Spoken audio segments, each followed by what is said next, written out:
been there. Like I've done it. You know, I was a successful recording artist, and I chose the business side, which I don't think you even know this. Like me being an artist, you know, I wanted it, but I didn't want it like that. Like it happened. I will say I will use the word good loosely, good at it, and it worked out for me, right? But my end goal was to be where I am now and where I'm going further. Oh, what was it? I was So gonna go back and ask you that. So you never intended on being an artist and rapper in the first place. You yeah, I didn't mean, do it. listen, when you went to high school and that's what you went to, I rap to get girls and to be I cool, get you know.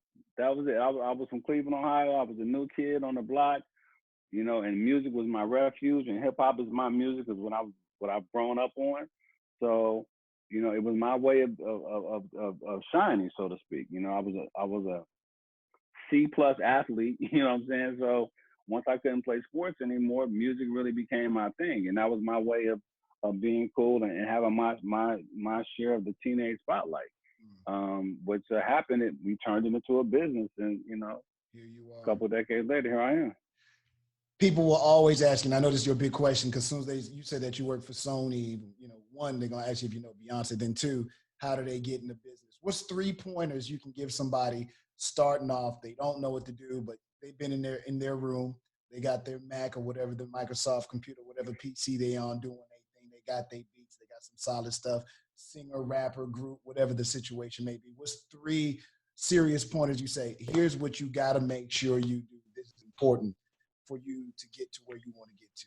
Well, the first thing is an honest assessment. You know what I'm saying? Like rapping and singing is two different things, right? And let's take it outside the studio. Like most people who can sing or can't sing, you can figure that out quickly, right? You know, you got a good voice, you don't. We've had some people over the years slip through the cracks doing something different vocally, but generally speaking, you either can sing or you can't. When it comes to hip hop, that's a whole nother thing because, you know, cadence, you know, vocabulary, subject matter, rhyme skill, all those things become niche. You know what I'm saying? Like whoever thought that you could make a whole industry just off of sex rap, right? You can go all the way back to Luke, right? Right, right. And Too Short. I mean, you figure. I mean, there's all kind of conscious rappers. You know, going with Common and the Roots and Poor Righteous Teachers and Yes, sir. X Clan or Killer Mike, right? You know, two different styles with Big Boy and Andre 3000 being probably one of the coldest rap groups ever, but two totally different styles, Yeah, but both absolutely. incredible lyrics. And so hip hop kind of blurs the lines a lot, right? So the conversation becomes, you know, are you good enough to make it? And good again being the operative word, meaning that you can have a Kanye mindset of don't matter what nobody else think. I am the best. I'm going to be the best, right? And if you stick with it long enough and you have the opportunity to break through, or you can be someone who says, nah, maybe this ain't for me. So the first thing is making an honest assessment of what you can do. So strictly speaking to the artist piece of this, if you have above B-level skills, first thing you need to do is develop your repertoire. You know, it's not like it was, again, even 10 years ago where you had to go beat up the block. Now all you got to do is record it and hit a button. So I would say, one, just make sure your presentation is right. Like, is this something that you would go buy, or is this something that you would want to own if someone else gave it to you? So, if you don't know how to do graphic arts, find somebody who does art design. And again, it shouldn't cost you an arm and a leg. If you don't know how to necessarily engineer your own product, find somebody locally, or even go online where you can borrow a beat, or you can rent beats now, right? So you can rent a track, right? And then ultimately make sure that when you're making your presentation, it's MC Azim. Everything you have is MC Azim. Your Twitter, your Instagram, your Twilio, your TikTok, all your social media platforms, your YouTube page are all says at MC Azim. That way people know how to find you consistently, because there's nothing worse than going to find MC Azim 1 on Instagram and MC Azim 1200 on YouTube. Right. And then if you're serious about your business, set up a platform for yourself that you can make money and monetize it. So set up a YouTube page where people can subscribe to you. Set up a SoundCloud page where people can subscribe to you so they know where to find you. And the other thing is engagement. Like nobody wants to, if I can't find you, or I don't think you're interested, or if I can't figure out what you're doing, then what's the point? So you got to engage, to whatever sector of the population you're trying to pitch to. whether it be men, whether it be women, whether it be teenagers, whether it be adults, like who the college crowd, who's your audience? So identify that. So, again, singular vision in terms of what you're putting out to the universe, finding your audience, and then making sure that you are able to get that out properly and hopefully in an engaging and tasteful manner. In the industry we're in now, man, it's changing so quickly. In your assessment, the next 3 to 5 years, it looks like what to you? I think that we as a business, we pivoted properly when it came to streaming. CDs was actually, an opportunity for us to change the dynamic of consumerism, and that was an industry thing. CDs and MP3s was a force, right? With Napster and those companies that tried to take the companies down. So that was a faux pas. I think that going from MP3s to streaming was deliberate, and the people who run the labels were on time in terms of not being late and not letting the business get crazy. The problem was, and which we solved obviously, was how to quantify it and how to monetize it.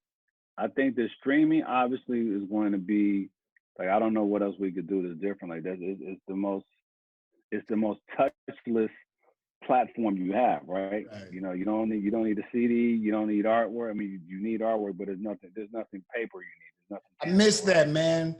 Going to the record store on Tuesday looking for the release, reading all the credits, who's on what now, and who did this and who engineered that, and the drawings or whatever the photo looked like.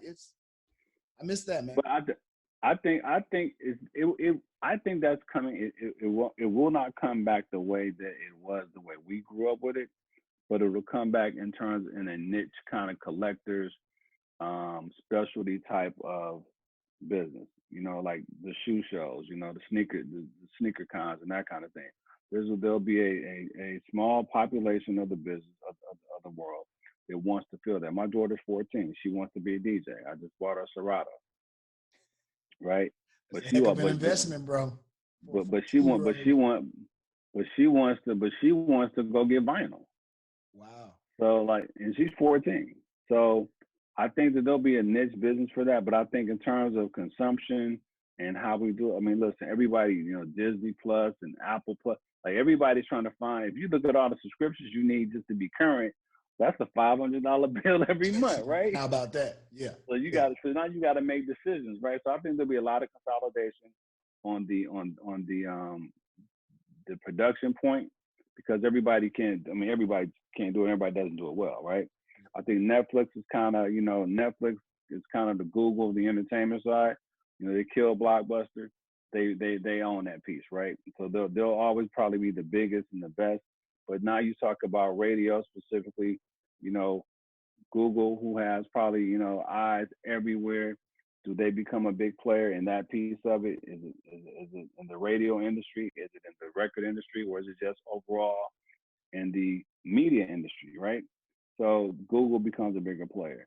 But I think that, it'll shift and it'll change. But I think that we are right now still, streaming as a huge platform is only 5 years old.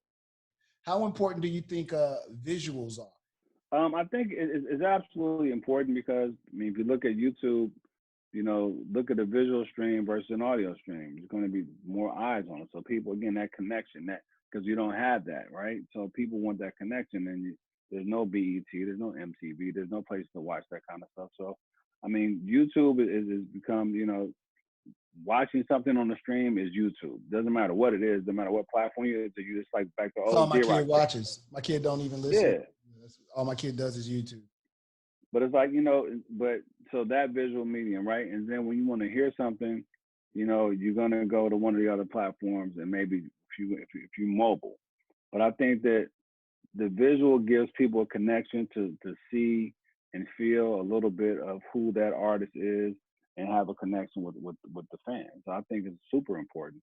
And I think that the benefit of it is that, again, you can touch people, one-on-one. Even now, you and I is a visual medium, right? Yes, sir. I think that the people who win at it are going to be the people who get creative, because hip-hop videos specifically, they all still the same. Champagne, cars, jewelry, and girls, right? Still the Hey same. man, we've been doing it like that since the 80s, Yeah. baby. Ain't too much Listen, ain't too much and change. ain't We got a changed, right? couple of good looking girls. We got some splash on. Yeah, That's we good. it. I mean, like Travis Scott was he did the 7 city tour, right? Yeah. And like my son, who he likes music, he's more of a gamer, but it was in his game. So it was in Fortnite. So he like, yo, Pop, come check this out. That is the next evolution. I think being more creative, it doesn't necessarily have to be animated and that kind of thing, but making a very creative story type visuals that people can live with and maybe go on chapter to chapter to chapter. I think that's where it goes. How important do you think is curation on some of these platforms? It seems to me like the curator is going to be what that next thing is. To me, that's what it looks like to me, because it seems like all these platforms are finding curators for their music, streaming channels. You know what I'm saying? They just get absolutely. Yeah. I mean, the curator is the program director / DJ, right? Yep. So, I mean, when I was growing up, I used to make slow jam tapes. I still, that's what I might do. We stay in COVID too much longer. I might start my own slow jam channel. Like that was my job. That's what I wanted to be. I wanted to be a DJ, but I wanted I'm gonna to hit be you with your head on them slow jams. I don't know if you want to go with more at that. No, listen. I'm gonna throw some zingers in there. You're gonna be like, ooh. I got right here. I got some joints in here. But yeah, so the curator is the new DJ, the tastemaker, the program director. I think that, listen, I don't agree with a lot. I mean, I listen to and go through a lot of playlists, and what I don't like about the streaming piece of it is that they churn so fast. And that's the thing you were talking about, how to keep the kids engaged earlier, right? They churn through music so quickly. The fact that we used to have to go through that process of waiting at least a week for the next thing to come out, and God forbid our favorite artist, 18 months in some cases, right? Yeah. Now, cats can drop a record any day of the week they want. They can drop a full-length project, EP or LP or whatever you want to call it, 6 songs or more, anytime they want, and they can do it every day if they have the bandwidth to do it. So I think it's watering down the music because, listen, even Prince wasn't that great. God bless him. You know what I'm saying? Like everybody, nobody's that great that everything you drop is for public consumption. So I think that piece, again, going back to the label system, having trained ears and eyes to help you create and craft your vision and your sound, that's where that comes into a role. So I think that piece of it is still, there's still a lot of growth and a lot of life left in that piece of it. But I think that, the curator, I mean, if you find somebody that has good taste and fits, more importantly, fits your taste, not even good taste, but fits with your mood and your whatever disposition you might be in at that point in time, it works. Yeah. What's the next move for you? I know you're a big time, El Capitan there, but everybody's always thinking about what's my next step? What's my next step? What am I going to do? Or, do you want to go to the head of the company and run the whole shebang? I mean, the future for me, man, I mean, is more personal than it is about business. I mean, I want to really be the best father and husband I can be. I got 2 preteens and a teenager. So, I think we're doing okay giving them what we didn't have. But more importantly, I want them to appreciate the world. We talk about, and I was talking to someone last week, and I said, taking this time right now, I want them to learn a foreign language. I'm just ordered a keyboard, so I want them to learn at least the basics of playing piano. Hopefully they'll go and play, but I don't play out, but I know the basics. You know what I'm saying? But on the business side, I mean, I just want to continue to grow. I would love to continue to grow within my current organization. I think there's a lot of life left in me, and a lot of life left in the business that I want to grow in. But my biggest passion is mentorship. I have an organization that I've been starting and fumbling with, and just it exists really in name only, called Behind the Mic. And the whole point of it is there's 5 jobs in front of the mic, but there's 500 jobs behind the mic.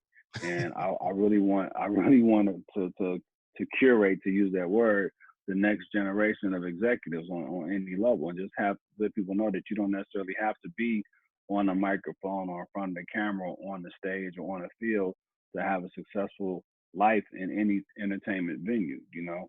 That's my passion. So if I can get that off the ground, and hopefully, I got a handful of cats, male and female, that that call on me the way I call on my OGs.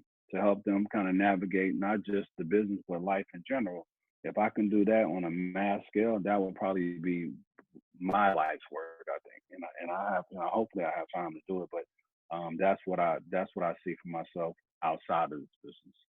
Azim Rashid, ladies and gentlemen, Sony VP or Columbia. I appreciate your time, first of all, because I know you're in Hatter's friend. But I really, really appreciate you. Will we see a Nemesis Munchies for Your Base reunion anytime soon? No, sir. That ship sailed. I think, what is this? This is 2020. Are all the guys still around? No. Big Al, God rest his soul, has been gone now, I want to say 13 years. I think 17 years. I think Al passed in 2003. Snake's still around. He's in Dallas, DJing, engineering, doing his thing. Big Al has a son, Rakim Al-Jabbar, who's doing really well. Young, burgeoning hip-hop artist in Dallas. Check him out if you can.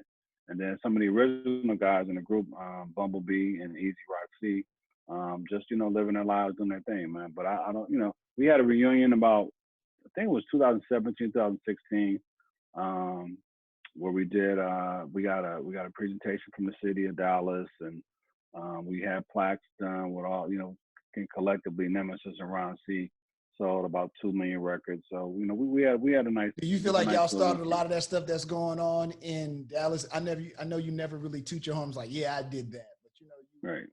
You were a part of Nemesis, and it, kind of sprouted that whole chain reaction in the D-Town in Dallas area.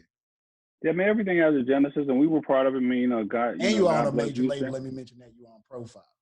Yeah, listen, we were the first ones to do it, and hopefully, that Dallas is still catching up, and we still talk. All the guys I deal with there, and the DJs and the people who are in the business in Dallas that are still trying to make it something big. It just hadn't sparked that way, but I think we were around, and we were actually blessed to be at a time where, we took that fuel and that energy where, New York wasn't messing with the South. So kind of like in Houston, New York, I think Houston and Dallas were on the same platform. They were like, yo, y'all won't do it, we'll do it for ourselves.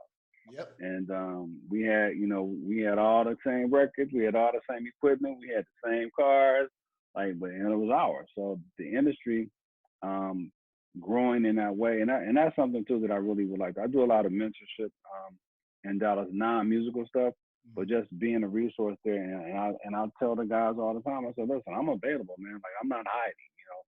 I work for a living, so I don't have like unlimited hours to give. But cats that are serious and don't want a handout because nobody gave me one, I'm here for it. But I think that the problem with a lot of the generation today, and it exists in our generation too, so it's not unique to us. Yeah. But people who want something bad enough, I think where we professionals like yourself and I, who had to climb up the hard way and didn't have this kind of access to technology or information, we kind of got a chip on our shoulders. It's like, dude, do you know what I had to do to get where you are? Can you imagine if you had this when you were doing what you were doing? First of all, I still believe if I would have started like 3 or 4 years later, I'd still be doing it, because the business shifted. As I was exiting to become an executive, the business shifted where hip hop became boom, right? So what we were doing, what's currently now known as entrepreneurship, nobody else was doing it, right? It was crazy. It was unseen.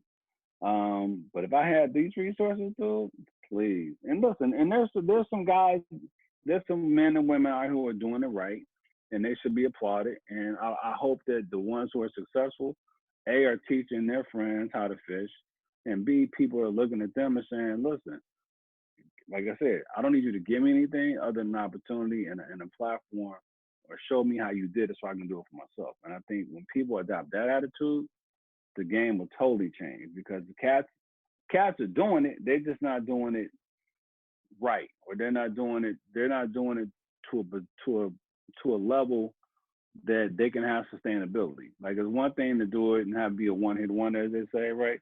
It's easy to do it once. Doing it twice is the hard part. That's right. Isn't amazing, man? Hip hop gave us all this.